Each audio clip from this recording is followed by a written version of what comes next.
Israeli Prime Minister Benjamin Netanyahu is striking a controversial bargain with African asylum seekers. In a controversial development, Israeli media reported that the government has begun recruiting them to serve in the military amid the ongoing conflict in Gaza, offering them permanent residency in Israel as an incentive. This move raises significant ethical and legal questions regarding the treatment of asylum seekers and the conditions under which military service is being offered. Military sources confirmed to Israel's Haaretz news outlet that the recruitment process is being organized with legal guidance from advisors within the defense establishment. However, the specifics of how these recruits will be utilized in military operations have not been disclosed, leaving many details uncertain.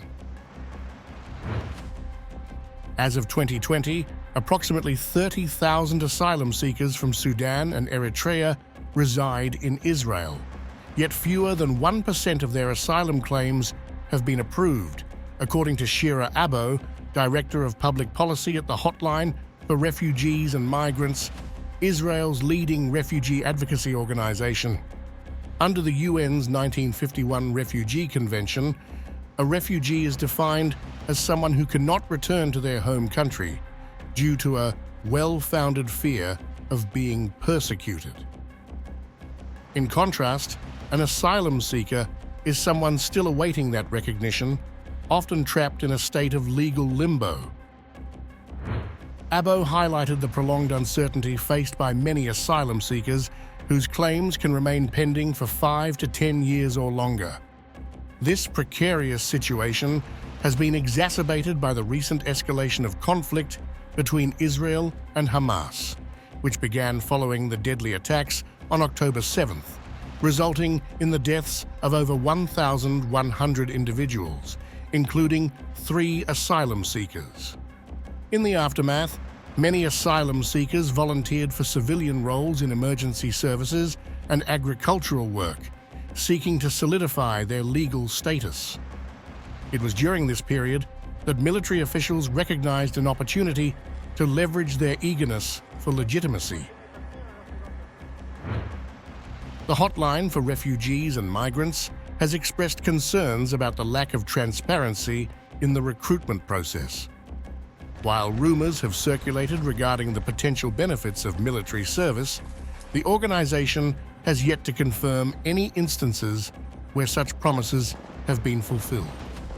Critics argue that this creates a troubling quid pro quo, where asylum status is contingent upon military service rather than being granted based on legitimate claims of persecution.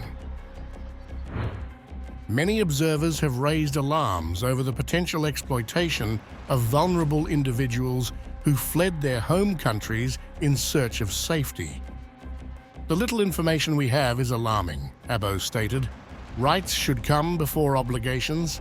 It's dangerous to recruit individuals without rights and expect them to risk their lives based on vague promises. Despite the growing backlash, the Israeli defense establishment insists that its actions are lawful and compliant with existing regulations. These developments come at a time when Israel faces a shortage of soldiers as the conflict with Hamas approaches the 1-year mark.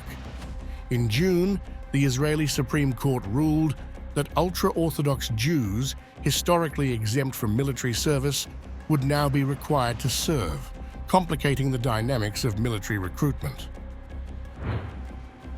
As the conflict continues, pressing questions remain about whether the asylum seekers will receive the promised benefits and what recourse they might have if these assurances are not fulfilled.